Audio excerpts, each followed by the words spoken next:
ಇಷ್ಟು ದಿನ ಹಿಂಗೆ ಬಿಟ್ಬಿಟ್ಟು ಹಿಂಗೆ ಆದ್ವಿ ಅಂತ ನಾನೇ ಬಿಟ್ಬಿಟ್ಟು. ಎಲ್ಲರಿಗೂ ಸಂಜೆಯ ನಮಸ್ಕಾರ.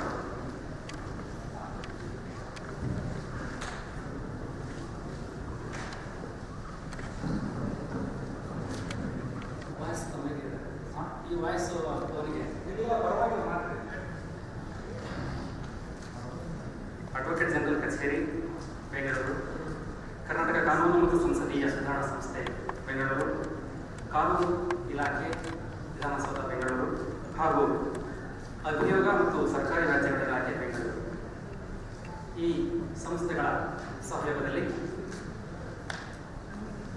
ಒಂದು ದಿನದ ಕಾರ್ಯಾಗಾರವನ್ನು ಕರ್ನಾಟಕ ರಾಜ್ಯ ವಿವಾದ ನಿರ್ಣಯ ನೀತಿ 2021 ಈ ವಿಷಯದ ಕುರಿತು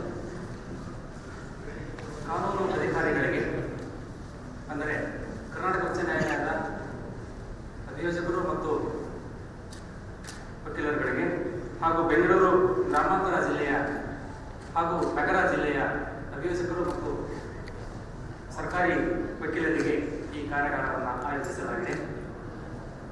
ಈ ಕಾರ್ಯಾಗಾರಕ್ಕೆ ಅತಿಥಿ ಗಣ್ಯರನ್ನ ಮತ್ತು ತಮ್ಮೆಲ್ಲರನ್ನ ಹೃತ್ಪೂರ್ವಕವಾಗಿ ಸ್ವಾಗತವನ್ನು ಕೋರುತ್ತಾ,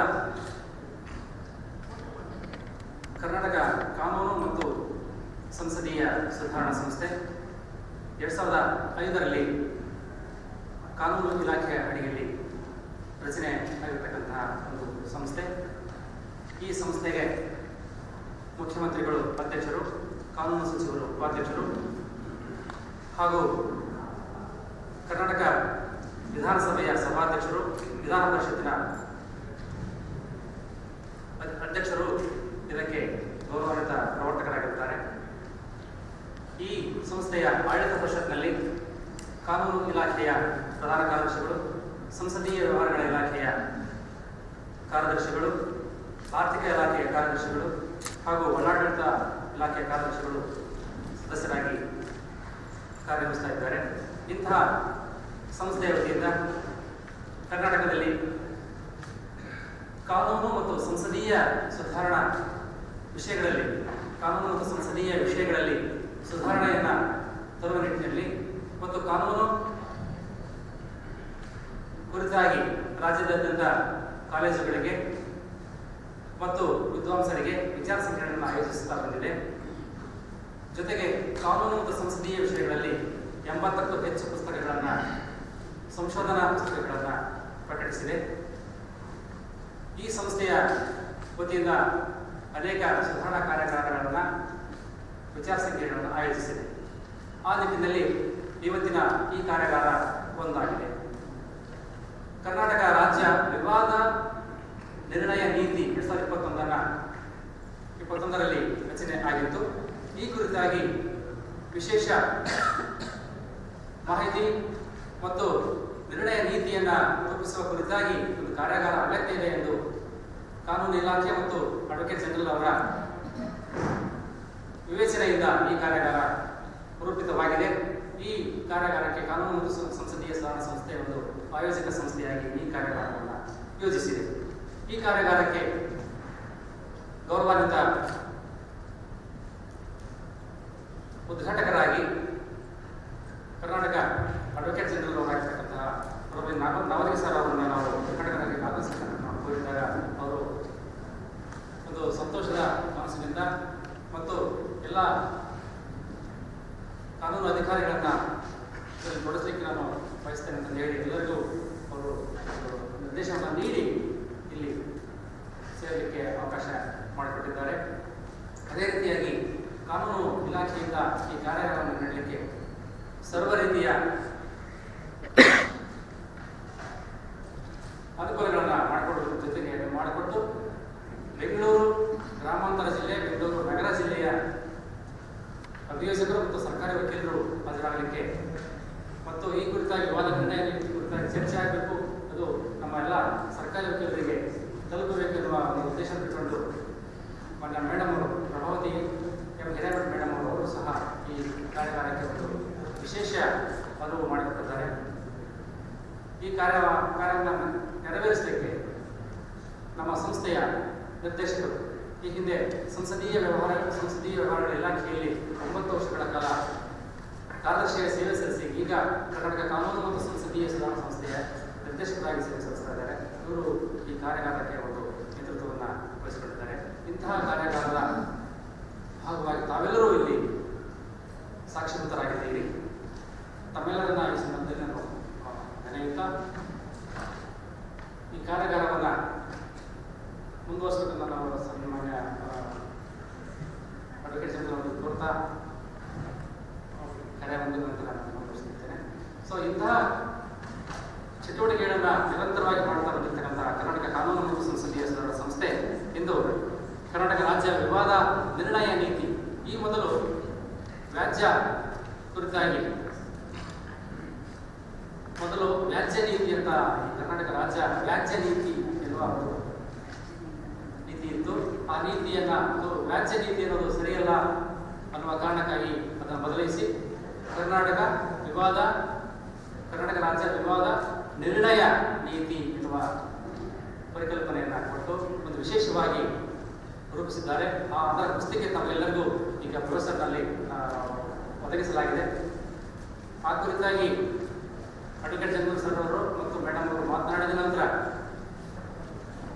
ಈ ನಿರ್ಣಯ ನೀತಿ ಕುರಿತಾಗಿ ಸಂಶಯಗಳಿದ್ದಲ್ಲಿ ಅಥವಾ ಏನಾದರೂ ತಪ್ಪಿನ ಸಲಹೆಗಳಿದ್ದಲ್ಲಿ ಅವುಗಳನ್ನು ಈ ವೇದಿಕೆಯ ಮೂಲಕ ತಾವು ವ್ಯಕ್ತಪಡಿಸಬಹುದು, ಸಂವಾದದ ಮೂಲಕ ಅವುಗಳನ್ನು ನಮ್ಮ ವೇದಿಕೆಗೆ ತಲುಪಿಸಬಹುದು ಅಂತ ಹೇಳ್ತಾ,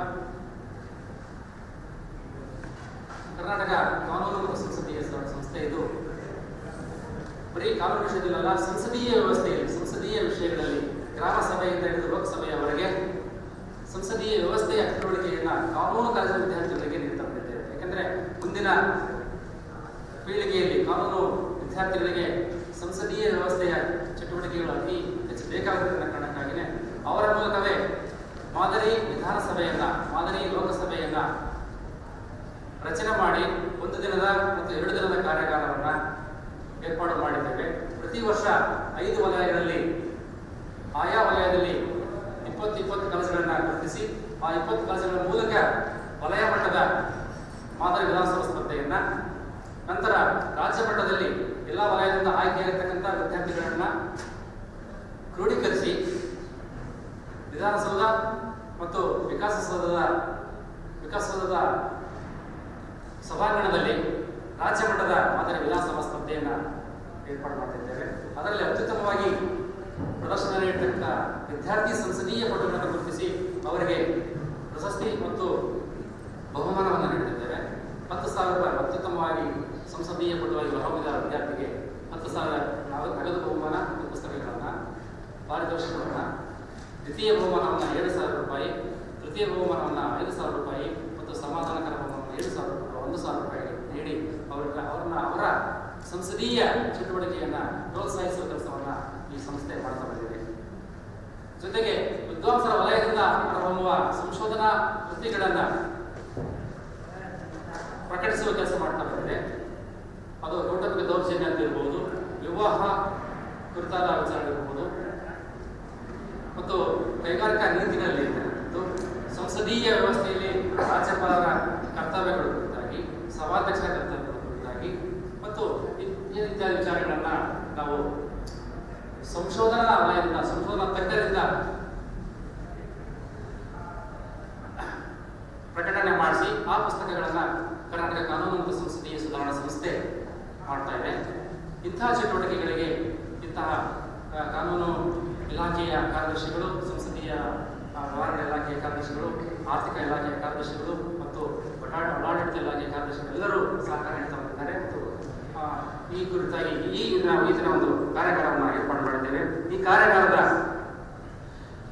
ಕಾರ್ಯಾಗಾರಕ್ಕೆ ತಮ್ಮೆಲ್ಲರನ್ನ ಸ್ವಾಗತ ಕೋರುತ್ತಾ, ಮೊದಲಿಗೆ ಒಂದು ವಿದ್ಯುಕ್ತವಾಗಿ ಈ ಕಾರ್ಯಕ್ರಮದ ಮುಖ್ಯ ಅತಿಥಿಗಳಾಗಿರ್ತಕ್ಕಂತಹ ಶ್ರೀಮತಿ ಪ್ರಭಾವತಿ ಎಂ ಹಿರೇಮಠ್ ಮೇಡಮ್ ಅವರನ್ನ ನಮ್ಮ ಸಂಸ್ಥೆಯ ನಿರ್ದೇಶಕರಾಗಿರ್ತಕ್ಕಂತಹ ದರ್ಗಾತ್ ಪ್ರೊಫೆಸರ್ ಅವರು ಹೂಗುಚ್ಛ ನೀಡುವ ಮೂಲಕ ಸ್ವಾಗತ ಕೋರಬೇಕಂತ ನಾನು ಕೋರ್ತಾ ಇದ್ದೇನೆ.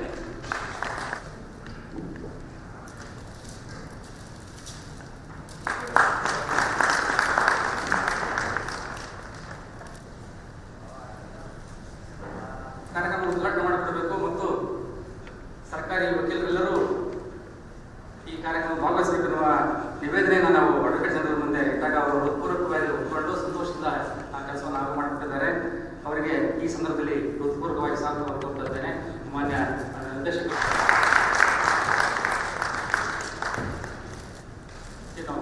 ತಮ್ಮೆಲ್ಲರಿಗೂ ಈ ಸಂದರ್ಭದಲ್ಲಿ ಹೃತ್ಪೂರ್ವಕ ಸ್ವಾಗತವನ್ನು ಕೋರುತ್ತಾ ಈ ಕಾರ್ಯಕ್ರಮವನ್ನು ಮಾನ್ಯ ಅಡ್ವೊಕೇಟ್ ಜನರಲ್ ಸರ್ ಅವರು ಗಿಡಕ್ಕೆ ನೀರಿರುವುದರ ಮೂಲಕ ಉದ್ಘಾಟನೆ ಮಾಡಿಕೊಳ್ಬೇಕು ಅಂತ ನಾನು ಅವರಲ್ಲಿ ವಿನಂತಿಸಿಕೊಳ್ತಾ ಇದ್ದೇನೆ. ಗಣ್ಯರಾಗಿರ್ತಕ್ಕಂಥ ಪ್ರಭಾವತಿ ಮೇಡಮ್ ಅವರು, ದರ್ಗಾತ್ ಪ್ರೊಫೆಸರ್ ಅವರು ಸಹ ಈ ಜೊತೆಯಲ್ಲಿ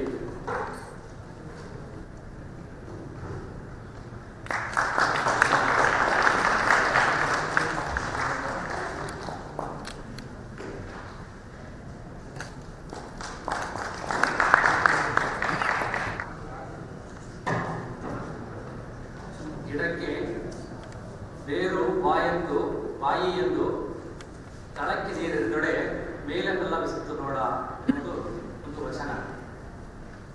ಆ ವಚನದಂತೆ ಗಿಡಕ್ಕೆ ಬೇರಿಗೆ ನೀರಿದ್ದಗೆ ಅದು ಮೇಲೆ ಪಲ್ಲವಿಸುತ್ತದೆ.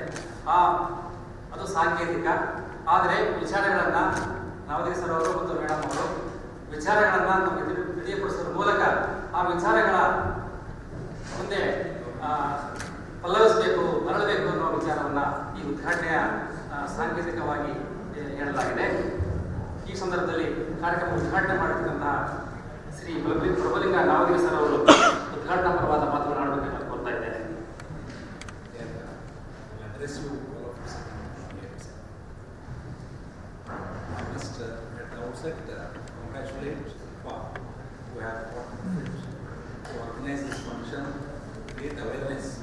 among law officers on the Karnataka State Dispute Resolution Policy of the year 2021.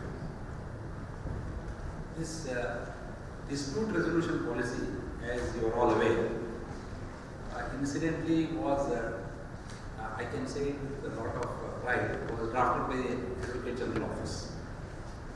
And it took for us more than 4 to 5 months to do research, to come up with an ideal dispute resolution policy, which would help all the stakeholders involved in litigation, namely the government, the law officers, and the court, in trying and finding out as to whether we could have some policy which would make dispute resolution more easy and accessible.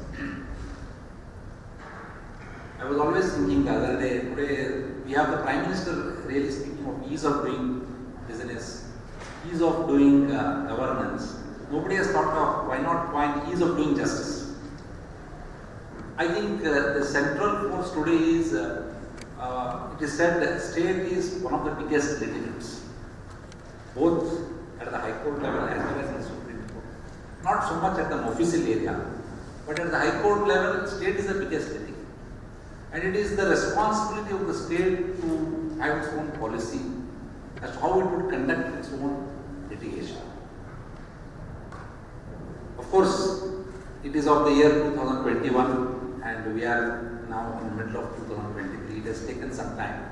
And I must quite frankly thank the Honorable High Court, particularly the bench headed by Honorable Justice Narendra, who while hearing the case and made aware that there is dispute resolution policy, thought fit to sensitize the government to ensure that this policy is implemented. Of course, you are all very evolved and learned members of the bar. I don't have to elaborately tell you about the duties, but a couple of points which I feel I must share with you with my own experience working for the government. Number one is, we are all aware, the government advocate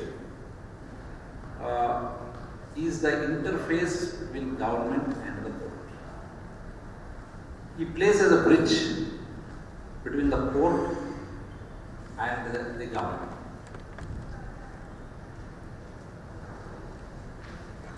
I have always said this and maintained that the government advocate is not mere a mouthpiece of government.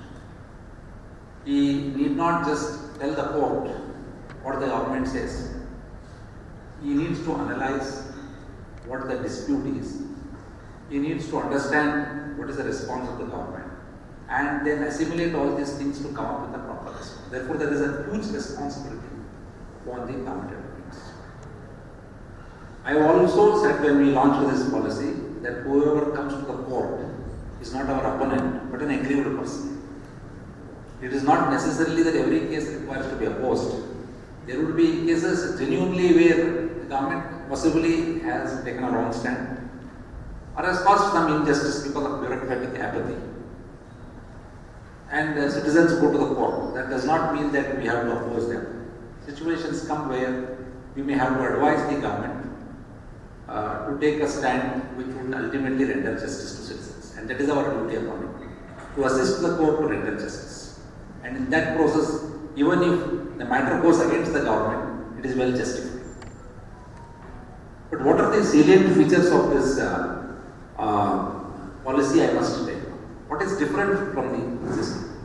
Number one, if you see, it does not say litigation resolution policy. It says dispute resolution policy.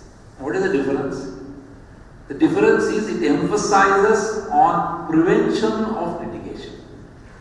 Therefore, they say dispute is a fact of life. The opening sentence of the policy says dispute is a fact of life.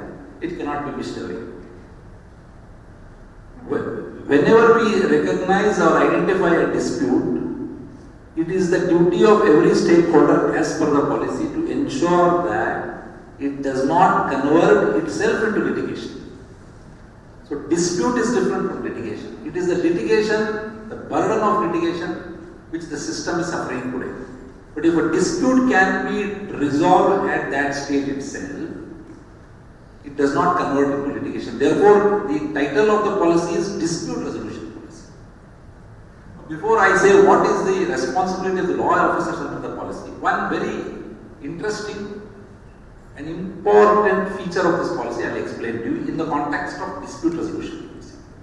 That is, there is a huge burden now cast upon the head of the department to take a decision whether any litigation which is either initiated by them or which they are defending requires to be addressed to the citizen there itself or to be defended in the court.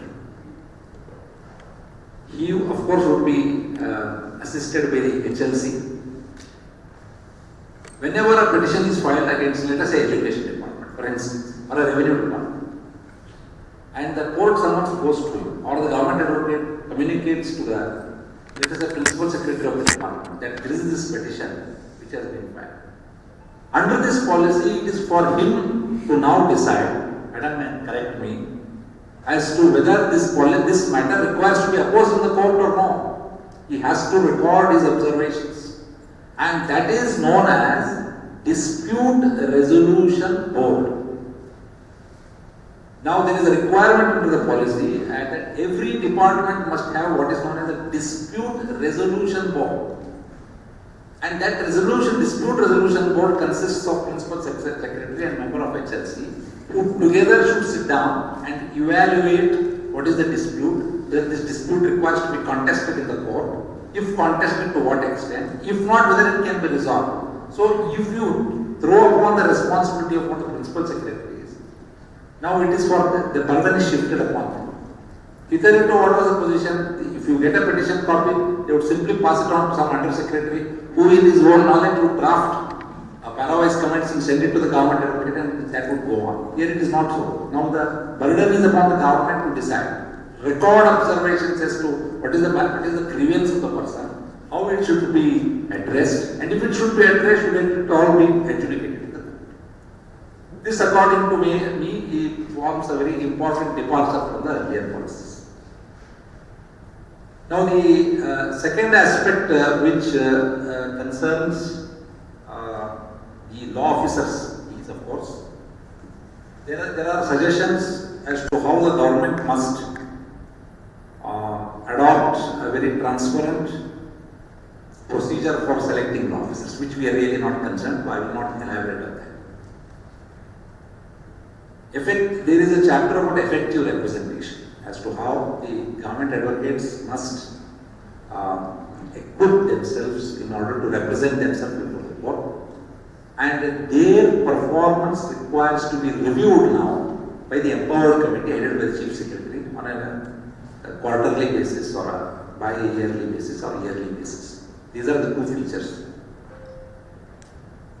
Insofar as the support to the government advocates is concerned, there is a suggestion under the policy for using of technology in the form of a special cell to be created, saying that Karnataka Dispute Resolution Technology Act, the technology cell. Of course, I must say after this policy has come, madam, I'm sure you are aware that ICMR, what is it? CCMR concept has come, and the government has granted almost 8 crores to the Advocate General's office for upgrading our entire technology system, infrastructure, and I think we have really moved much ahead of that. And once that is implemented, I am sure the entire Advocate General's office will be directly connected, not only with the Secretariat, but also to the district headquarters. And every petition, this often concept of the government officers saying that we have not received the petition copies will go away because everything will be uploaded. The law officers saying we don't have the files also will go away because all the files are there. This, according to me, will really empower the law officers to get instructions quickly and represent the court. This is one aspect. Secondly, it speaks of how data management can be done. These are the two aspects of the policy insofar as law officers are concerned.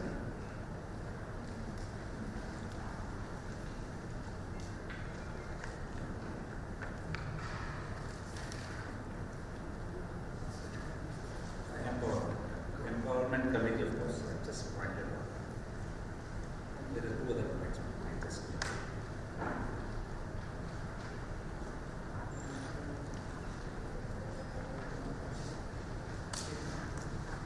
Yes. Two other aspects about the law officers which the policy records is the responsibility of Mr. Loknath office here, I must say, Kilper to periodically train the law officers on the developments of law by inviting retired judges or sitting judges, eminent professors on a 3 months basis, have a camp, etc. That is something which they must do. Secondly, what I have seen, and I mean most of them, is this business of giving opinions in the matter after the disposal of the case. And I must admit quite frankly that our law officers give opinions most of the time without any reasons. Either this is a fit case for appeal, or they say this is not a fit case. Obviously based on some analysis. I am not saying that it is done without any reasons. I would request all of you, and I always wanted to share this with today, there is an opportunity, that we must always, most of the time, record reasons as to why we feel this is a fit case for appeal. And if this is not a fit case for appeal, why do you say so? Because most of the times I have seen departments complaining about law officers sometimes saying that, sir, they have given this opinion, this is not a fit case. According to us, this is the fit case. It becomes very difficult for me to then justify, because there will be no reasons assigned by the law officers. That is something recorded in the policy itself. Then even if the law officer sometimes feel that this is a case where an appeal has to be filed, it requires the law officer to understand the risk analysis, the cost involved, or what are the likelihood of an appeal, or what are the likelihood of chances of success in an appeal. For instance, it says that for a private concern or a private litigant, what are the considerations which goes into a private litigant when he wants to file an appeal after having suffered an order? He will say, how much it is going to cost me if I file an appeal, if I have to engage a lawyer, travel, expenditure. Secondly, what are the chances if I have to file an appeal? Thirdly, what is the time which is consumed? I think the same consideration must prevail even on government. That is what in fact the policy requires. And says that if for some reasons, if we feel that though there may be some illegality in the order, but in the ultimate analysis we are not likely to succeed. It is not a fit case and reasons put forward. This according to the last one, of course, not there in the policy, but we have constantly encountered this. Petitions filed under the Arbitration Act, petitions filed under the Land Acquisition Act. These two, as you are aware, under the Land Acquisition Act, under the newly amended Land Acquisition Act, if no appeals are preferred, statutory appeals before the High Court beyond a period of 90 plus 30, 120 days, it is barred forever. And large number of land acquisitions where hundreds of crores of rupees of compensation is awarded. Sometimes appeals are filed beyond 120 days, and the government loses that litigation only because it is a time-bound litigation. This is something which is, I am sure, one day is going to explode on the face of some law officer. Please mark my words, because there are so many times I have saved a lot of law officers from this. They have filed, not only the law officers here I am saying, the law officers particularly at the district level, the land acquisition officer and the district, there is a delay. The reason is hundreds of matters, particularly Kalburgi, Mr. Vijay is aware. In fact, I had suggested to the government that we amend the Land Acquisition Act by bringing of Karnataka amendment to save certain appeals. The proposal is still pending. So these are things which we must really take care. Unlike the old Land Acquisition Act where there was provision for filing applications for condonation of delay, there is no such provision here. Once an appeal is barred, it is barred forever. You must be very, very conscious of it. Giving of opinions for filing an appeals, to err on the safer side, and sometimes we just give an opinion saying, let's file an appeal, let's not bother. But I think we should be more responsible if we can assign reasons. If it is a covered judgment, if it is a judgment covered by the decision of the Supreme Court, I think we should not burden the government by saying that we should file an appeal. Other than that, there is a huge responsibility upon the government also to ensure that they cooperate with the law officers as much as it is our duty to do so. But I think for a long time we have had an excellent law secretary. It has been really a pleasure working with her, and I am sure under her stewardship the government will continue to do a very good work insofar as implementation of this policy is concerned, or assisting the courts in delivering justice to the citizens is concerned. I must thank Mr. Dwarkanath. Mr. Dwarkanath, I think most of you know, most of our laws which the courts, we all break our heads to interpret is drafted ultimately by him. So he's been a doyen in, for a long time, the Department of Law and Parliamentary Affairs. Of course, now he is heading KILPA. I must thank the Secretary as well. Madam, we are always open for any suggestions. Anything you could be always free to suggest to us for improvement. And I wish that this awareness program will continue, and wishing each one of you all the very best. And I must thank the law officers. On a Thursday evening, you people have stayed back for a long time. I was delayed because of a matter which is going on in Supreme Court over the video conference. So kindly pardon me for the same. Thanking each one of you once. ಅತ್ಯುತ್ತಮವಾಗಿ ಪ್ರಸ್ತುತಪಡಿಸಿದ್ದಾರೆ ಮಾನ್ಯ ಪ್ರಭು ಅವರು ಅವರಿಗೆ ಹೃತ್ಪೂರ್ವಕವಾಗಿ ಧನ್ಯವಾದಗಳು. ಈಗ ಕಾರ್ಯಕ್ರಮದಲ್ಲಿ ಮುಖ್ಯ ಅತಿಥಿಗಳಾಗಿ ಆಗಮಿಸಿರ್ತಕ್ಕಂತಹ ಕಾನೂನು ಇಲಾಖೆಯ ಸರ್ಕಾರದ ಪ್ರಧಾನ ಕಾರ್ಯದರ್ಶಿ ಆಗಿರ್ತಕ್ಕಂತಹ ಶ್ರೀಮತಿ ಪ್ರಭಾವತಿ ಎಂ ಹಿರೇಮಠ ಅವರು ತಮ್ಮನ್ನು ಉದ್ದೇಶಿಸಿ ಮಾತಾಡಬೇಕು ಇದ್ದೇನೆ.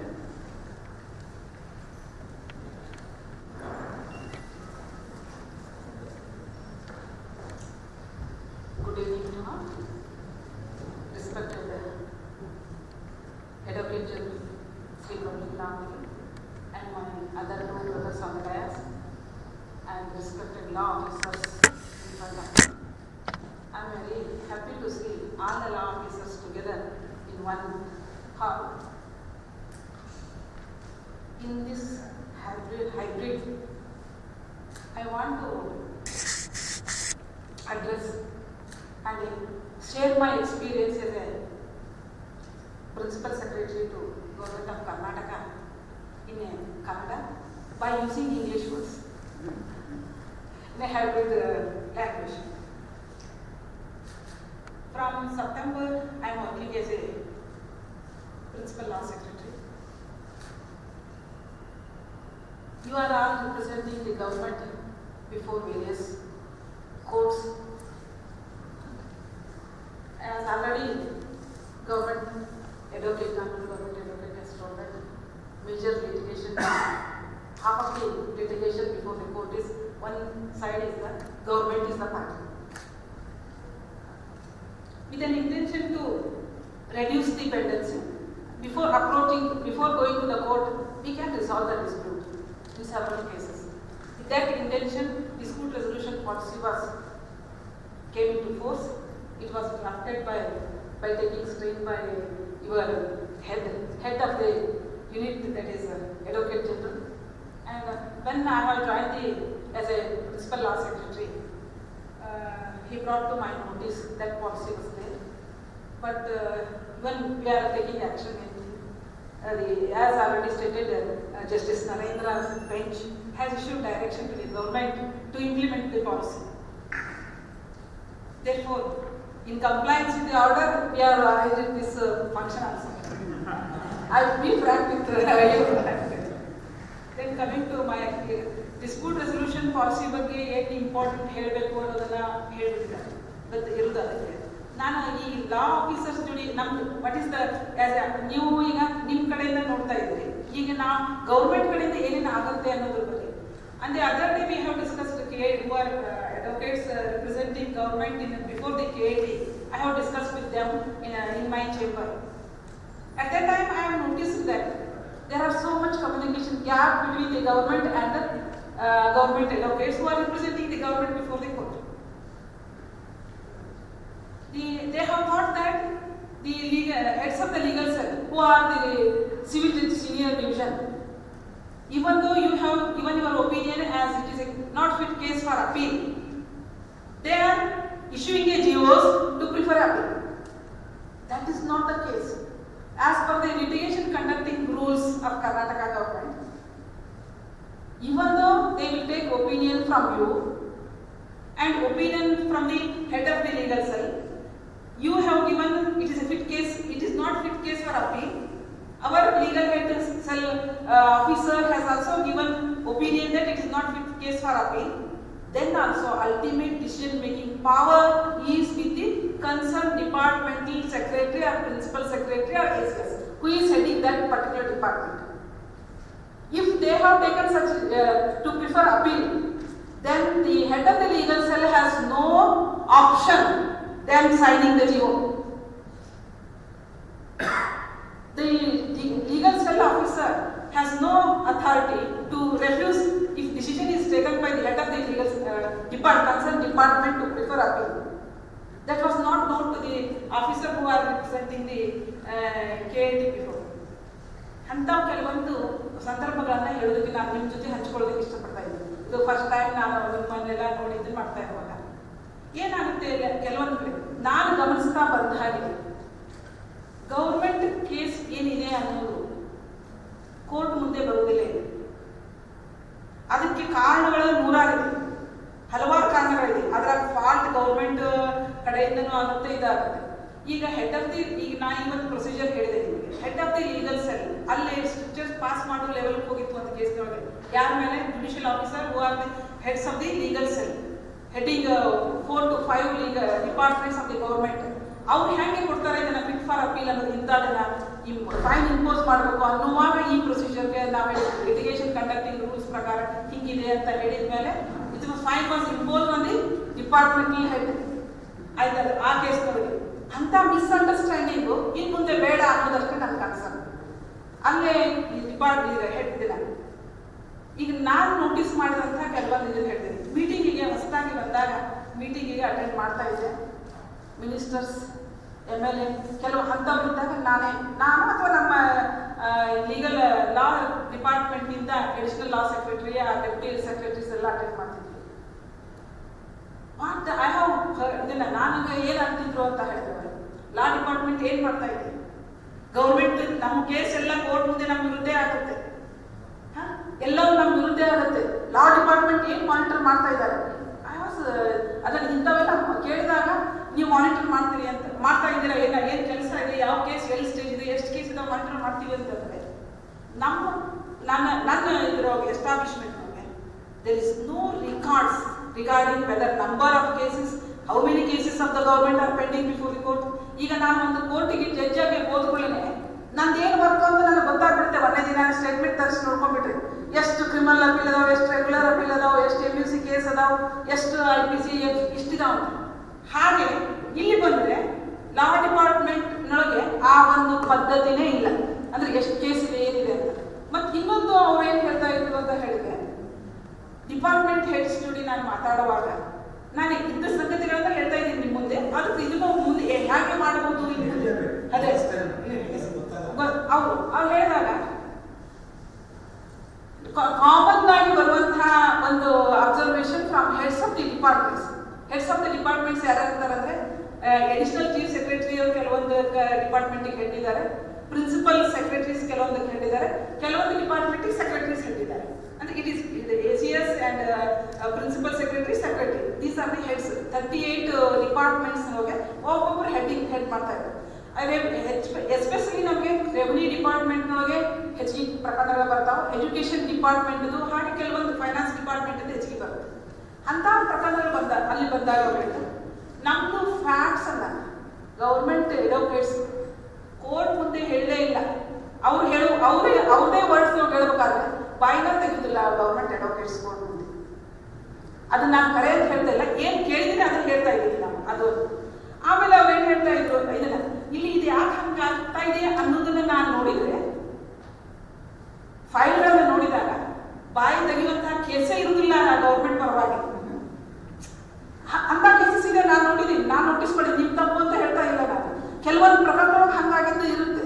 ಕೆಲವೊಂದ್ರೊಳಗೆ ಏನು ಕೇಸ್ ಇದೆ ಅನ್ನೋದಕ್ಕೆ ಇದು ಪ್ಯಾರಾವೈಸ್ ರಿಮಾರ್ಕ್ಸ್ನೊಳಗೆ ಗೌರ್ಮೆಂಟ್ ಕೇಸ್ ಏನು ಅಂತ ಪಾಯಿಂಟ್ ಔಟೇ ಆಗೋದಿಲ್ಲ. ಅಂಥವನ್ನ ಎಕ್ಸಾಂಪಲ್ಸ್ ನಾನು ಗಮನಿಸಿದ್ದೀನಿ. ಈಗ ಅಲ್ಲಿ ಹೆಡ್ಸ್ಗೆ ಏನು ಗೊತ್ತಾಗಿರುತ್ತೆ ಅಂತ ಹೇಳಿದ್ರೆ, ಈ ಪಾಯಿಂಟಿಗೆ ಇದನ್ನು ಹೆಂಗೆ ಕೋರ್ಟ್ನವ್ರು ಹಿಂಗೆ ಆರ್ಡರ್ ಮಾಡೋಕ್ಕೆ ಸಾಧ್ಯ ಅಂತ ನನ್ನ ಮುಂದೆನೇ ಸಾಕಷ್ಟು ಸರಿ ಲಾ ಮಿನಿಸ್ಟರ್ ನನ್ನ ಜೊತೆ ಡಿಸ್ಕಸ್ ಮಾಡುವಾಗ ಹೇಳಿದ್ದಾರೆ, ಈ ಹಂಗೆ ಮೇಲೆ ಕೂತ್ಕೊಂಡು ಹಂಗೆ ಆರ್ಡರ್ ಮಾಡ್ತಾರೆ. But after going to the file ನನಗೆ ಅದು ಒಪಿನಿಯನ್ನೇ ಬೇರೆ ಆಗುತ್ತೆ. ಅಲ್ಲಿ ಫೀಲಿಂಗ್ಸ್ ಅಂದರೆ ಕರೆಕ್ಟ್ ಪ್ರಾಪರ್ ಸ್ಟೆಪ್ನೊಳಗೆ ಪ್ರಾಪರ್ ಯಾವ ಸ್ಟೇಜ್ನಾಗ ಏನು ಮಾಡ್ಬೇಕು ಅದನ್ನು ಮಾಡ್ತೀವಿ. ಇಲ್ಲೇನಾಗುತ್ತೆ, ನಿಮ್ಗೆ ಲಿಟಿಗೇಟಿಂಗ್ ಕಂಡಕ್ಟಿಂಗ್ ಆಫೀಸರ್ ಅಂತ ಒಬ್ಬರನ್ನ ಅಪಾಯಿಂಟ್ ಮಾಡ್ತಾರೆ. ನಿಮಗೆ ಹೇಗೆ ಅಥರೈಸೇಷನ್ ಜಿಒ ಕೊಡ್ತಾರೆ, ಹಾಗೆ ಲಿಟಿಗೇಟಿಂಗ್ ಕಂಡಕ್ಟಿಂಗ್ ಆಫೀಸರ್ ಅವ್ರು ಯಾರು? ಅವರು ಪ್ರಮೋಷನ್ ಆಗಿ ಬಂದಂಥ ಅಂಡರ್ ಸೆಕ್ರೆಟರಿ ಅವ್ರು DS ಇರ್ತಾರೆ. ಅವ್ರಿಗೆ they have no legal background. ಕೆಲವು ಮಂದಿ SSLC ಪಾಸ್ ಆದವರು ಅಷ್ಟೇ ಇರ್ತಾರೆ. ಆಮೇಲೆ ಅವ್ರು ಹೆಂಗೆ ಮಾಡ್ತಾರೆ, ಇಲ್ಲಿ ಪ್ಯಾರಾವೈಸ್ ರಿಮಾರ್ಕ್ಸ್ಗೆ ಪಿಟಿಷನ್ ರಿಟ್ ಪಿಟಿಷನ್ ಇದನ್ನೆಲ್ಲ ತಗೊಂಡು ಅದು ಅಲ್ಲಿ ಅದೇ ಇದ್ರೆ ಇದು ಅಲ್ಲ ಡಿನೈಲ್ ಮಾಡೋದು. ಏನು ಕೇಸೇ ಹಾಕಿರೋದಿಲ್ಲ. ನಾ ಎಷ್ಟೊಂದು ನಾ ಬಂದ್ಮೇಲೆ ನೋಟಿಸ್ ಮಾಡಿದ್ದೇನೆ, ಏನು ಕೇಸೇ ಅಂತ ಇರೋದಿಲ್ಲ. ಅದನ್ನ ಮ್ಯಾಲಿದ್ದವ್ರು ಹೆಡ್ ಆಫ್ ದಿ ಡಿಪಾರ್ಟ್ಮೆಂಟ್ ಅದನ್ನ ಅಪ್ರೂವ್ ಮಾಡುವಾಗ ಏನು ಮಾಡಬೇಕು, ಅದನ್ನ ಮೈಂಡ್ ಅಪ್ಲೈ ಮಾಡಬೇಕು. ಅವ್ರಿಗೆ ಟೈಮ್ ಇರೋದಿಲ್ಲ. ಡಿಪಾರ್ಟ್ಮೆಂಟ್ ಸೆಕ್ರೆಟರಿ ಪ್ರಿನ್ಸಿಪಲ್ ಸೆಕ್ರೆಟರಿ ಅವ್ರಿಗೆ ಯಾರಿಗೂ ಟೈಮ್ ಇರೋದಿಲ್ಲ. ಈಗ ಮಾಡಿದ್ದೀರಾ ಅಂತ ಹೇಳಿ ಇವರು ಕಣ್ಣು ಮುಚ್ಕೊಂಡು ಸಹಿ ಮಾಡಿ ಬರ್ತಾರೆ, ಅದು ಹಾಗೆ ಹೋಗ್ಬಿಡುತ್ತೆ. ಅದಕ್ಕೆ responsibility, onerous responsibility. I request all of you, ನೀವು ಅಂತವ್ರು. ಈಗ ಅದಕ್ಕೆ ಒಂದು ಎಕ್ಸಾಂಪಲ್, ನಿನ್ನೆ ನಾನು ಫೋನ್ ಮಾಡಿ ಗುಲ್ಬರ್ಗ ಇವ್ರ ಜೊತೆ ಮಾತಾಡಿದ್ದೆ. ಒಂದು ಈಗ ಕಂಟೆಂಪ್ಟ್ ಪಿಟಿಷನ್ ಯಾವಾಗ ಬರ್ತಾರೆ ಲಾ ಡಿಪಾರ್ಟ್ಮೆಂಟಿಗೆ ಅಂದರೆ, ಕಂಟೆಂಪ್ಟ್ ಪಿಟಿಷನ್ ಬಂದಾಗ ಅರ್ಜೆಂಟ್ ಆಗಿ ಬರ್ತಾರೆ, ನಮ್ಮ ಕಡೆ ಬರ್ತಾರೆ ಇಲ್ಲ, ಏನ್ ಮಾಡ್ಬೇಕು ಅಂತ ಹೇಳಿ ಕಂಟೆಂಪ್ಟ್ ಪಿಟಿಷನ್ ಅದ. ಕಂಟೆಂಪ್ಟ್ ಪಿಟಿಷನ್ ಒಂದು ಪೆಂಡಿಂಗ್ ಇರುವಾಗ ನಿನ್ನೆ ಬಂದು ಅದನ್ನ ಆರ್ಡರ್ ನೋಡಿದ್ರೆ ಎಲ್ಲರಿಗೂ ಬೇಸಿಕ್, ಎಲ್ಲರಿಗೂ ನಿಮ್ಗೆಲ್ಲ ಗೊತ್ತಿದ್ದ ವಿಷಯನೇ. Government must be a party to the proceedings ಅಲ್ವಾ, ರಿಪ್ರೆಸೆಂಟಿಂಗ್ ಮಾಡಬೇಕು ಅಂತ ಹೇಳಿದ್ರೆ ಯಾವುದು ಬರೀ ಒಂದು ಫೈನಾನ್ಸ್ ಡಿಪಾರ್ಟ್ಮೆಂಟ್ ವಿರುದ್ಧ ಆಗಲಿ ಅಥವಾ ಅಕೌಂಟೆಂಟ್ ಜನರಲ್ ವಿರುದ್ಧ ಆಗಲಿ ರಿಟ್ ಪಿಟಿಷನ್ ಹಾಕಾಗುತ್ತಾ? ಯಾರು ಗೌರ್ಮೆಂಟ್ ಪಾರ್ಟಿ ಮಾಡಲೇಬೇಕು, ಕನ್ಸರ್ನ್ ಲಾ ಡಿಪಾರ್ಟ್ಮೆಂಟ್. ಹಂಗೆ ಫೈನಾನ್ಸ್ ಡಿಪಾರ್ಟ್ಮೆಂಟ್ ಮತ್ತು ಅಕೌಂಟೆಂಟ್ ಜನರಲ್ ಪಾರ್ಟಿ ಮಾಡಿ ಒಬ್ಬ ಯಾರೋ ಪೆನ್ಷನ್ ಆದವನಿಗೆ 10 ವರ್ಷದ್ದು ಸರ್ವಿಸ್ ಆಗಿದೆ, ಕ್ವಾಲಿಫೈಡ್ ಸರ್ವಿಸ್ 15 ವರ್ಷ ರೂಲ್ಸ್ ಪ್ರಕಾರ 10 ವರ್ಷ ಆಗಿದೆ, ಅವನಿಗೂ ರಿಟೈರ್ ಫ್ಯಾಮಿಲಿ ಪೆನ್ಷನ್ ಕೊಡಬೇಕು ಅಂತ ಹೇಳಿ ಒಂದೇನೋ ಆರ್ಡರ್ ಆಗಿತ್ತು. ದೆನ್ ಒಪಿನಿಯನ್ ನಮ್ಮ ಕಡೆ ಬಂದಾಗ, ಈಗ ಅದು ಕಂಟೆಂಪ್ಟ್ ಆದಮೇಲೆ ನಮ್ಗೆ ಒಪಿನಿಯನ್ ಬಂದಾಗ we have opined that it is a fit case to prefer appeal ಅಂತ ಫೈನಾನ್ಸ್ ಡಿಪಾರ್ಟ್ಮೆಂಟ್ ಒಪಿನಿಯನ್ ಕೊಟ್ಟು ಈ ಎರಡು ಗ್ರೌಂಡ್ ಮೇಲೆ ಕೊಟ್ಟಾಗ ಅಪೀಲ್ ಕೊಟ್ಟದ ಮೇಲೆ ಅಲ್ಲಿ ಡೇಟ್ ತಗೊಳ್ಳೋದು ಮಾಡಿದ್ರು. ಹಾಗೆ ಇನಿಷಿಯಲ್ ಸ್ಟೇಜ್ನೊಳಗೆ ಅಂತ ಲೀಗಲ್ ಕ್ವಶನ್ಸ್ ಇಲ್ಲ. ಈ ಪ್ಯಾರವೈಸ್ ರಿಮಾರ್ಕ್ಸ್ ಅನ್ನ ಏನ್ ಗತಿ ಅಂತ ಹೇಳಿದ್ರೆ ಯಾರು ತಯಾರು ಮಾಡಿರ್ತಾರೆ ಅಂತ ನಿಮಗೆ ಹೇಳಿದ್ರು. ಹಾಗೆ ಬಂದಾಗ ಸ್ವಲ್ಪ ತಾವು ಅಂದ್ರೆ ಈಗ litigating officers, conducting officers are not any, ಅವ್ರಿಗೆ ಲೀಗಲ್ ಬ್ಯಾಕ್ ಗ್ರೌಂಡೇ ಇರೋದಿಲ್ಲ ಅನ್ನುವಾಗ ನೀವು ಪರ್ಸನಲ್ ನಾವು ಅಡ್ವೊಕೇಟ್ ಇಂದ ಕೆಲಸ ಮಾಡುವಾಗ ನಾವು ಹಾಗೆ ಕ್ಲೈಂಟ್ ಕಡೆಯಿಂದ ನಮ್ಗೆ ಬೇಕಾದಂಥ ಇನ್ಫಾರ್ಮೇಶನ್ ಹ್ಯಾಕ್ ತಗೋತೀವಲ್ವ, ಹಾಗೆ ಫೈಲ್ ಒಳಗೆ ಎಲ್ಲ ಅವೈಲೇಬಲ್ ಇರುತ್ತೆ. ನಿಮ್ಗೆ ಹೇಳ್ತೀನಿ 12/9 I have taken charge as a law department principal secretary ಅಂತ. 14/9 contempt petition is filed against me by name. Contempt petition ಏನು ಅಂದ್ರೆ 2008 ಜಸ್ಟಿಸ್ ಕುಪ್ಪಣ್ಣ ಸಾಹೇಬ್ ಇರುವಾಗ ಒಂದು ಡೈರೆಕ್ಷನ್ಸ್ ಕೊಟ್ಟಿದ್ರು. 6 ತಿಂಗಳೊಳಗೆ high court advocate clerks welfare fund ಅದು ರೂಲ್ಸ್ ಮಾಡಬೇಕು, ಅದಕ್ಕೆ ಡಿಪಾಸಿಟ್ ಮಾಡಬೇಕು ಅಂತ ಮಾಡಿದ್ರು. ಅದು ಅಂಡರ್ ಪ್ರೊಸೆಸ್ ಐತಿ ಅಂತ 6 ಮಂತ್ಸ್ ಟೈಮ್ ಕೊಟ್ಟಿದ್ರು. ಅದಾದ್ಮೇಲೆ ಕೋವಿಡ್ ಪೀರಿಯಡ್ ಒಂದು ಕಂಟೆಂಪ್ಟ್ ಪಿಟಿಷನ್ ಬಂತು. ಕಂಟೆಂಪ್ಟ್ ಪಿಟಿಷನ್ ಬಂದಾಗ ಅವಾಗ ಅಡ್ವೊಕೇಸಿ ಕೊಟ್ಟಿರುವಂತಹ ಅಮೌಂಟ್ ಒಳಗೆ 1 ಕೋಟಿ ಒಳಗೆ 10 ಲಕ್ಷ ಅವ್ರು ಕೊಡ್ತೀವಿ ಅನ್ನೋದಕ್ಕೆ ಆ ಕಂಟೆಂಪ್ಟ್ ಪಿಟಿಷನ್ ಹೋಗ್ಬಿಟ್ಟು ದೇರ್ ಆಫ್ಟರ್ ಈ 14th ನಾ ತಗೊಂಡು ಚಾರ್ಜ್ ತಗೊಂಡು 2 ದಿನಕ್ಕೆ ಕಂಟೆಂಪ್ಟ್ ಪಿಟಿಷನ್ ಬಂತು. ಬಂದ ಕೂಡಲೇ ನಾ ಫೈಲ್ ತರಿಸಿದೆ. ಏನಾಗಿದೆ 2008 ಪ್ರೊಸೆಸ್ ಇತ್ತು ಅಂದ್ರೆ ಇನ್ನೂ ತರ ರೂಲ್ ಮಾಡಿರಲಿಲ್ಲ. ಅಂದ್ರೆ ವಿತಿನ್ 6 ಮಂತ್ಸ್ ನೊಳಗೆ ರೂಲ್ ಫ್ರೇಮ್ ಆಗಿದೆ. ಜಿಯೋ ವಾಸ್ ಇಶ್ಯೂಡ್ ವೆಲ್ಫೇರ್ ಫಂಡ್ಗೆ 10 ಲಕ್ಷ ಕೊಡಬೇಕು ಅಂತ 2008 ಜಿಯೋ ಇಶ್ಯೂ ಆಗಿದೆ. Against government 2 contempt petitions were filed. ಒಂದೇ ಕಂಟೆಂಪ್ಟ್ ಪಿಟಿಷನ್ ಹಾಕಿದಾಗ ಇದ್ರ ಗಮನಕ್ಕೆ ತಂದಿದ್ರೆ 2ನೇ ಕಂಟೆಂಪ್ಟ್ ಪಿಟಿಷನ್ ಬರ್ತಿತ್ತ. ಫಾರ್ ದೀಸ್ ವಿತ್ ದಮ್ ಅದಕ್ಕೆ ಆಗೈತೆ ಕಂಪ್ಲೈಂಟ್ ಮುಗಿದ್ಬಿಡುತ್ತೆ.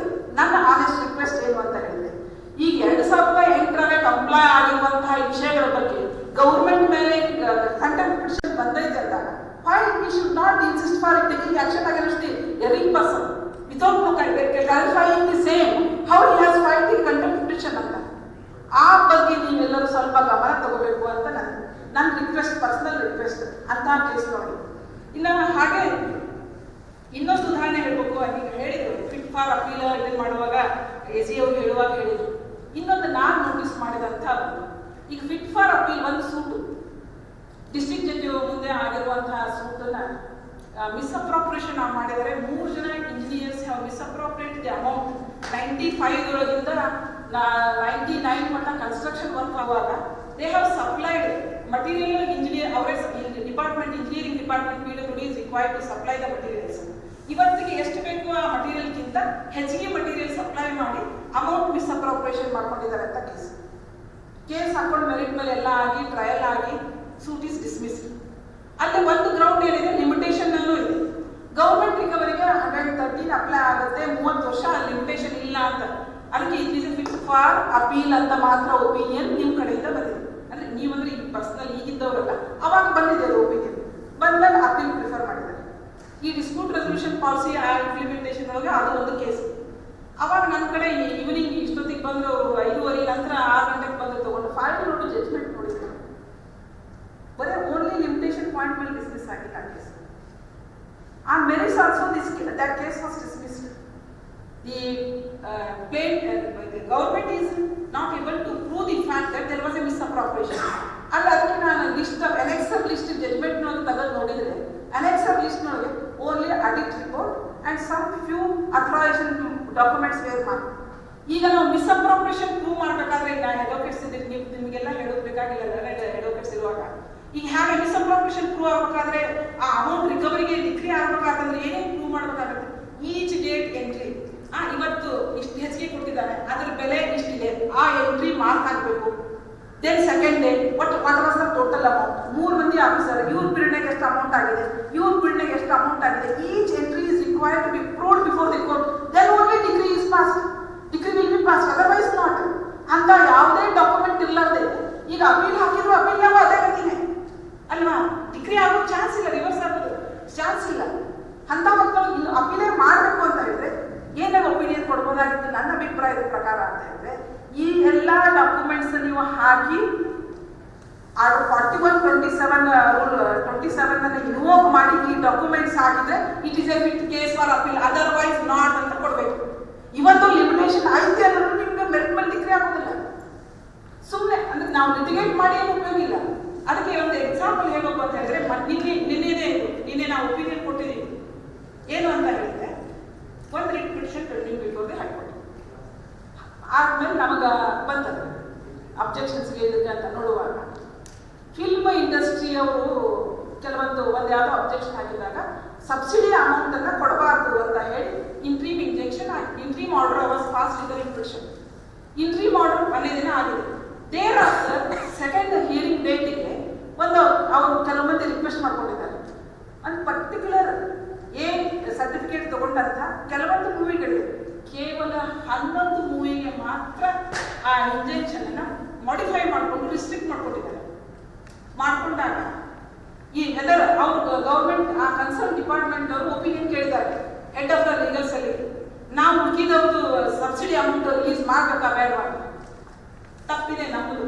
ಅಲ್ಲಿ ಹೆಡ್ ಆಫ್ ದ ಲೀಗಲ್ಸ್ ಅಲ್ಲಿ ಅವ್ರು ಏನ್ ಕೊಟ್ಟರು ಅಂತ ಹೇಳಿದ್ರೆ, ಅವ್ರು ಬರೇ 1ನೇ ದಿನ ಆಗಿದ್ದ ಆರ್ಡರ್ ನೋಡಿ ನೀವು ಯಾವುದೋ ಅಮೌಂಟ್ ರಿಲೀಸ್ ಮಾಡಬಾರ್ದು ಅಂತ ಒಪಿನಿಯನ್ ಕೊಟ್ಟರು. ಇವರು ನಾವು ಮಾಡೋದಿಲ್ಲ, ಕೋರ್ಟ್ನ ಸ್ಟೇ ಇದೆ ಅಂತ ಒಪಿನಿಯನ್ ಪ್ರಕಾರ ಇವ್ರು ಎಂಡೋರ್ಸ್ಮೆಂಟ್ ಕೊಟ್ಟರು, ನಾವು ಸಬ್ಸಿಡಿ ಕೊಡೋದಿಲ್ಲ ಅಂತ ಎಂಡೋರ್ಸ್ಮೆಂಟ್ ಕೊಟ್ಟರು. ಅದನ್ನು ಚಾಲೆಂಜ್ ಮಾಡಿ ಅವ್ರಿಗೆ ಹೈಕೋರ್ಟ್ಗೆ ಪೆಂಡಿಂಗ್ ಇದೆ ಅಂತ. ಈಗ ಏನ್ ಮಾಡ್ಬೇಕು ಅಂತ ನಮ್ಗೆ ಕೇಳಿದಾಗ ನಾನು ನೋಡಿದೆ ನೆಕ್ಸ್ಟ್ ಡೇ ಚೇಂಜ್ ಆಗಿದೆ. ಈಗ ಹಾಕಿದವ್ರು ಯಾರು ಅಂದ್ರೆ ಆ 11 ಫಿಲ್ಮ್ ಬಿಟ್ಟು ಉಳ್ಕಿದ ಫಿಲ್ಮ್ ಹಾಕಿದ್ದಾರೆ. This no stay. Then what is ನಾನೇನು ಒಪಿನಿಯನ್ ಕೊಟ್ಟಿದ್ದೀನಿ ಅವರಿಗೆ, ಈಗ ಕನ್ಸರ್ನ್ ಡಿಪಾರ್ಟ್ಮೆಂಟ್ ಏನು ಒಪಿನಿಯನ್ ಕೊಟ್ಟಿದ್ದೀವಿ ಅಂದ್ರೆ, ಇಲ್ಲೇ ಮೊದಲನೇ ಒಪಿನಿಯನ್ ಕೊಟ್ಟದ್ದು ಕೇವಲ 1ನೇ ದಿನದ ಇಂಟ್ರೀಮ್ ಆರ್ಡರ್ ತಗೊಂಡು ಮಾತ್ರ ಒಪಿನಿಯನ್ ಕೊಟ್ಟಿದ್ದಾರೆ. ಸೆಕೆಂಡ್ ಡೇ ಆರ್ಡರ್ ಮಾಡಿಫೈ ಆಗಿದ್ದನ್ನು ಗಮನಿಸಿ ಒಪಿನಿಯನ್ ಕೊಟ್ಟಿಲ್ಲ. ಹೀಗಾಗಿ ಇವರಿಗೆ ಏನು ಯಾವುದೇ ಸ್ಟೇ ಆರ್ಡರ್ ಇಲ್ಲ ಅನ್ನೋದಕ್ಕೆ ನೀವು ಅವರಿಗೆ ಏನು ಸಬ್ಸಿಡಿ ಕೊಡೋದಕ್ಕೆ ಪ್ರೊಸೀಡಿಂಗ್ಸ್ ಮಾಡಿಕೊಂಡು ಆ ಏನು ರಿಟ್ ಪಿಟಿಷನ್ ಇದೆ without contest withdraw it. Dispute resolution policy ನಾವು ಈಗ ನೋಟಿಫಿಕೇಶನ್ ಆಗಿದೆ. ಡಿಸ್ಪ್ಯೂಟ್ ರೆಸೊಲ್ಯೂಷನ್ ಪಾಲಿಸಿ ಪ್ರಕಾರ ಬೋರ್ಡ್ ಅನ್ನು ಕಾನ್ಸ್ಟಿಟ್ಯೂಟ್ ಮಾಡೋಕೆ ಈಚ್ ಡಿಪಾರ್ಟ್ಮೆಂಟ್ ಮಾಡಿದ್ದಾರೆ. ಅಲ್ಲಿ ಅದನ್ನು ಅಪ್ರೂವಲ್ ತಗೊಂಡು ವಿತ್ಡ್ರಾ ಮಾಡ್ಕೋರಿ, ಅವ್ರು ಪೇಮೆಂಟ್ ಮಾಡಿ ಅಂತ ಕಳಿಸ್ಬಿಟ್ಟು then we can, if everybody concern ಆ ಥರ ವರ್ಕ್ ಮಾಡಿದ್ರೆ we can reduce the pendency ಅನ್ನೋದು ಮೈ ಕನ್ಸರ್ನ್. ತಮಗೇನಾದರೂ ಹರ್ಟ್ ಆಗೋದಾಗಿದ್ರೆ ಅದಕ್ಕೆ ಕ್ಷಮೆ ಇರಲಿ. ಮತ್ತು ಆ ಥರ ಅಂದರೆ ಈಗ ನಾವು ಬೇಸಿಕ್ ನಿಮ್ಮ ಮೇಲೆ ರೆಸ್ಪಾನ್ಸಿಬಿಲಿಟಿ ಹೆಚ್ಚಿಗಿದೆ. ಪ್ಯಾರಾವೈಸ್ ರಿಮಾರ್ಕ್ಸ್ ಬಂದಾಗಲಿ ಇದು ಬಂದಾಗಲಿ ಲೀಗಲ್ ಪಾಯಿಂಟ್ಸ್ ಅನ್ನ ಆ ಸ್ಟೇಜ್ನಾಗೆ ತಗೊಳ್ಳೋದು ಅಷ್ಟೇ ಇಂಪಾರ್ಟೆಂಟ್ ಇದೆ ನಮಗೆ.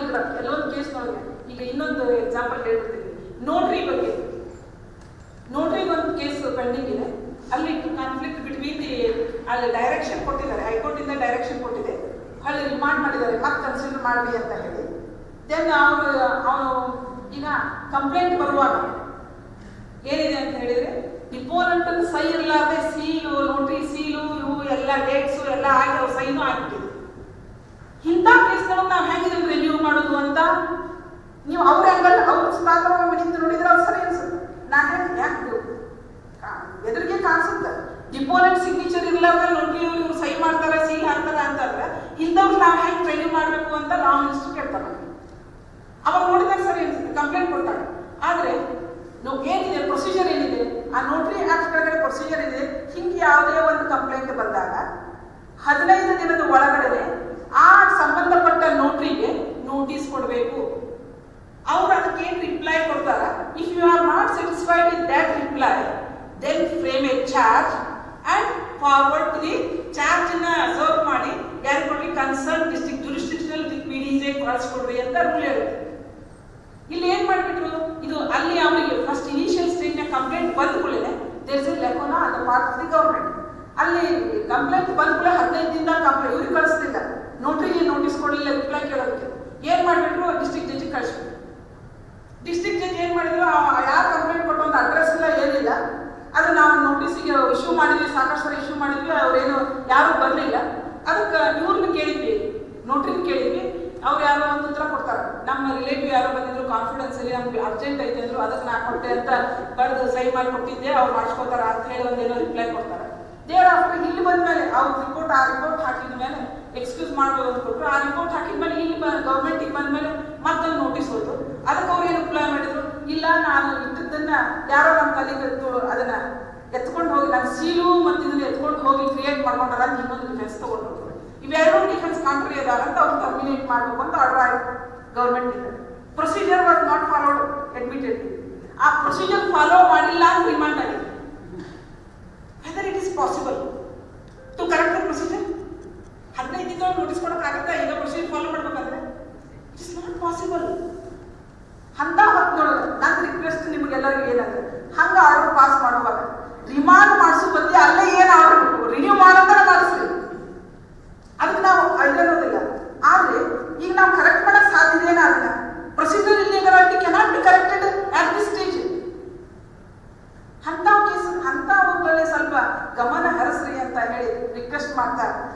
ನನ್ನ ಪೇಷನ್ಸ್ ಆಗಿ ನನ್ನ ಮಾತುಗಳನ್ನು ಕೇಳಿದಕ್ಕೆ ಎಲ್ಲರಿಗೂ ವಂದಿಸಿ ಈ ಕಾರ್ಯಕ್ರಮ ಹಮ್ಮಿಕೊಳ್ಳಲು ಶ್ರಮಿಸಿದಂತ ಇಬ್ಬರು ಅಧಿಕಾರಿಗಳಿಗೆ, ಆಫೀಸರ್ಸ್ಗೆ ವಂದಿಸಿ ನನ್ನ 2 ಮಾತುಗಳನ್ನ. ಕರ್ನಾಟಕ ರಾಜ್ಯ ವಿವಾದ ನಿರ್ಣಯ ನೀತಿ ಹಾಗೂ ಕಾನೂನು ಇಲಾಖೆ ಕುರಿತಾಗಿ ಉತ್ತಮವಾದ ಮಾಹಿತಿ ನೀಡತಕ್ಕಂತಹ ಶ್ರೀಮತಿ ಪ್ರಭಾವತಿ ಎಂ ಹಿರೇಮಠ್ ಮೇಡಮ್ ಅವರಿಗೆ ಹೃತ್ಪೂರ್ವಕ ಧನ್ಯವಾದಗಳು. ಈಗ ಈ ಕುರಿತಾಗಿ ಸಂವಾದವನ್ನು ತಾವೇನಾದರೂ ಸಂಶಯಗಳಿದ್ದರೆ ಮತ್ತು ಸಲಹೆ ಇದ್ದರೆ ಒಂದೊಂದು ಮಾತಿನಲ್ಲಿ ನಾವು ಹೇಳಬಹುದು ಅಂತ ಅದಕ್ಕಂತೂ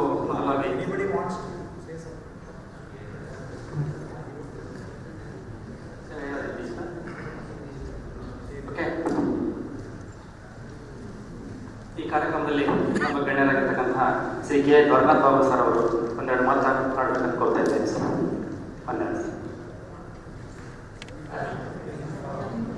ಧನ್ಯವಾದ. ಅಡ್ವೊಕೇಟ್ ಜನರಲ್ ಅವರೇ, ಪ್ರಿನ್ಸಿಪಾಲ್ ಲಾ ಸೆಕ್ರೆಟರಿ ಆಗಿರ್ತಕ್ಕಂಥ ಪ್ರಭಾವತಿ ಮೇಡಮ್ ಅವರೇ, ಹಾಗೂ ಇಲ್ಲಿ ನಡೆದಿರ್ತಕ್ಕಂಥ ಸೀನಿಯರ್ ಅಡ್ವೊಕೇಟ್ಸ್, ಗವರ್ನಮೆಂಟ್, ಇವತ್ತಿನ ದಿನ ನಾವು ಏನು ಚರ್ಚೆ ಮಾಡ್ತಾ ಇದ್ದೀವಿ ಡಿಸ್ಪ್ಯೂಟ್ ರೆಸಲ್ಯೂಷನ್ ಪಾಲಿಸಿ ಬಗ್ಗೆ. ಈಗಾಗಲೇ ನಮಗೆಲ್ಲ ಪುಸ್ತಕ ಕೊಟ್ಟಿದ್ದಾರೆ. ಇದರ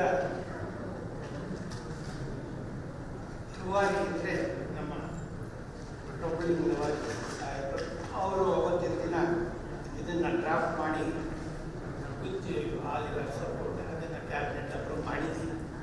ಇದರ ಇಂಪ್ಲಿಮೆಂಟೇಷನ್ ಈಗ ಆಗಬೇಕಾಗಿದೆ.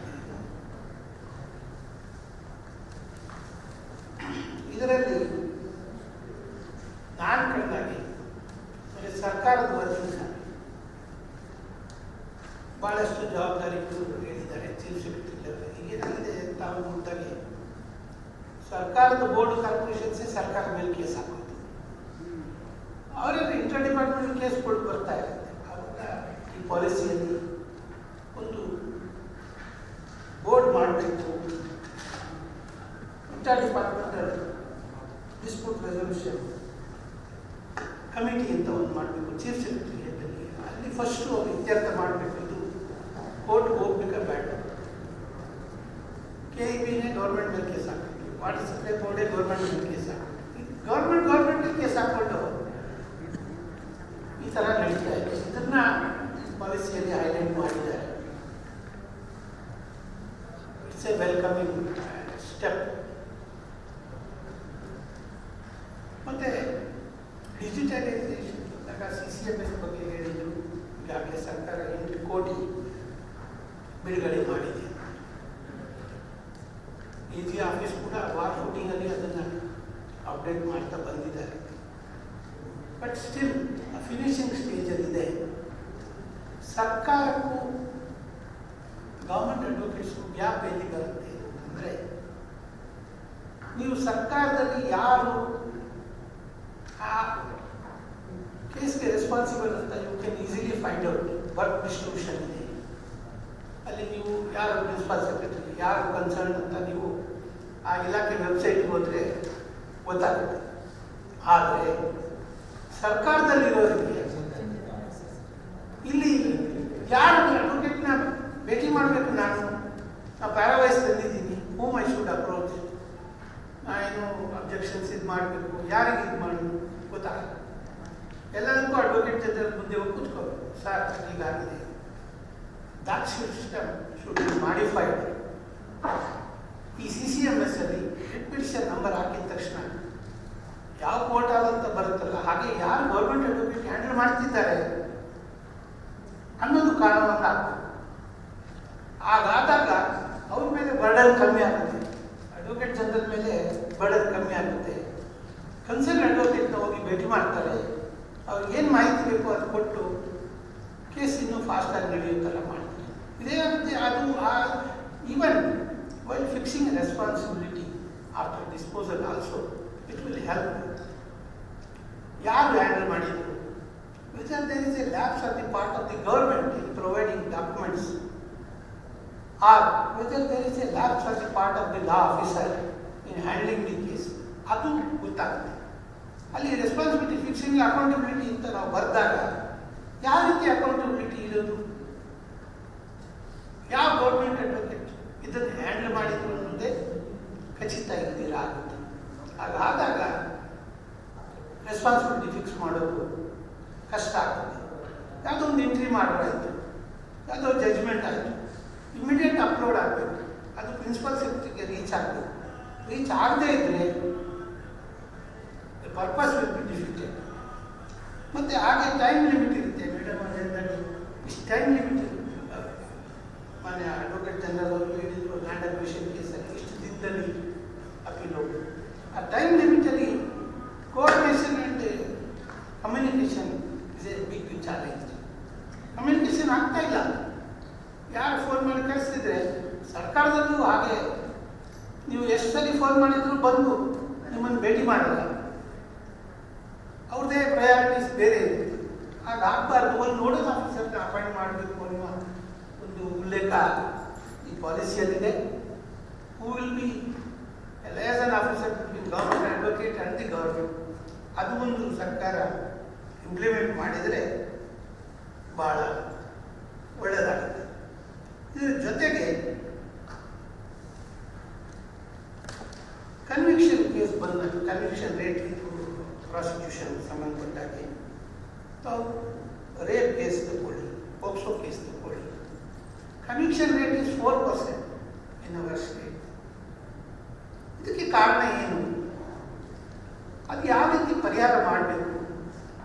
4% ಕನ್ವಿಕ್ಷನ್ ಆಗೋದಾದರೆ ಎಷ್ಟು ಔಫಾರ್ ಅವರ್ ಲಾ ಈಸ್ ಸಕ್ಸಸ್ಫುಲ್. ನೀವು 7 ವರ್ಷ ಇರೋದನ್ನ 10 ವರ್ಷ ಮಾಡಿದರೆ, ಸರಿ 10 ವರ್ಷ ಇರೋದು ಲೈಫ್ ಇಂಪ್ರಿಸನ್ ಮಾಡಿದರೆ, unless the percentage of conviction is improved, the purpose of law making will be defeated.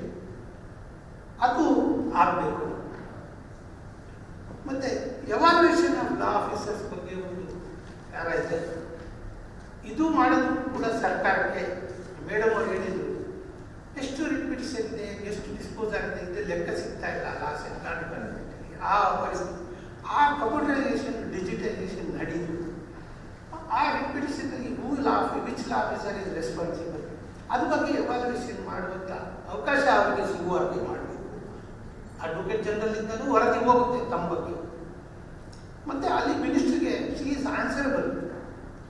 Minister ಕೇಳ್ತಾರೆ, ಹೇಳ್ರಿ ಯಾಕೆ ಈ ಕೇಸ್ ಯಾಕೆ ಬಿದ್ದಿತ್ತು, who is responsible? Government officers are responsible in not providing the adequate information, or whether law officer is responsible in not presenting the case before the court. ಈ ರೀತಿ ಪ್ರಶ್ನೆಗಳು ಬರುತ್ತೆ. ಈ ಗ್ಯಾಪ್ನ ಫಿಲಪ್ ಮಾಡುವ ಜವಾಬ್ದಾರಿ ನಮ್ಮ ಅಡ್ವೊಕೇಟ್ ಜನರಲ್ ಆಫೀಸಿಂದ ವಾರ್ ಫೂಟಿಂಗಲ್ಲಿ ತಗೋತಿದ್ದಾರೆ. ಸದ್ಯದಲ್ಲೇ ಇದು ಪೂರ್ಣಗೊಳ್ತಾ ಇದೆ ಅಂತ ಕೇಳ್ಪಟ್ಟೆ. ಅದಾದರೆ ಯಾವ ರಿಟಿಫಿಕೇಷನ್ಗೆ ಯಾವ ಅಡ್ವೊಕೇಟ್ ರೆಸ್ಪಾನ್ಸಿಬಲ್ ಅನ್ನೋದು ಬಂದುಬಿಟ್ರೆ it will be A good mileage in our achievement of digitisation ಅಂತ ತಿಳ್ಕೊಂಡು ಇಷ್ಟೆಲ್ಲ ತಾವು ತಡವಾಗಿ ಕೋಆಪರೇಟ್ ಮಾಡಿದ್ದೀನಿ. ಅಷ್ಟೇ, ಧನ್ಯವಾದ ಹೇಳ್ತಾ ನಮ್ಮ ಕಿರ್ಪಾರ್ ಪಡೆಯುತ್ತಾ ಎಲ್ಲರಿಗೂ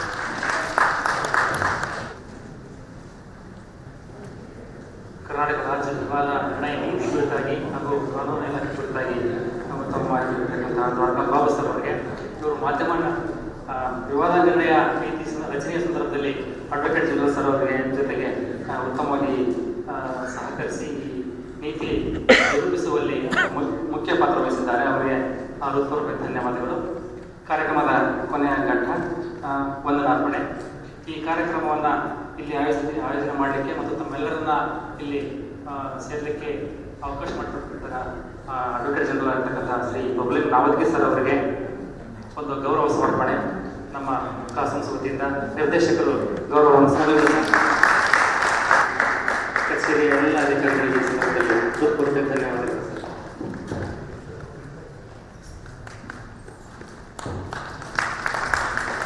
ಇದರ ಮೂಲಕ ಈ ಕಾರ್ಯವನ್ನು ಅಚ್ಚುಕಟ್ಟಾಗಿ ಮಾಡಲಿಕ್ಕೆ ಕಾರಣವಾಗಿರ್ತಕ್ಕಂಥ ಪ್ರಭಾವತಿ ಹಿರೇಮಠ ಮೇಡಮ್ ಅವರು ಕಾನೂನು ವತಿಯಿಂದ ಮತ್ತು ಈ 3 ಸಂಸ್ಥೆಗಳ ವತಿಯಿಂದ ಹೃತ್ಪೂರ್ವಕವಾಗಿ ಧನ್ಯವಾದಗಳು, ಗೌರವ ಸಾಧಿಸುತ್ತಾ ಧನ್ಯವಾದಗಳು. ನಮ್ಮ ಎಲ್ಲ ಕೆಲಸಗಳಿಗೆ ಯುವಕರಂತೆ ಕೆಲಸ ಮಾಡ್ತಕ್ಕಂಥ ನಮ್ಮ ದ್ವಾರಕಾ ಬಾಬು ಸರ್ ಅವರಿಗೆ ಪ್ರಭುವಿನ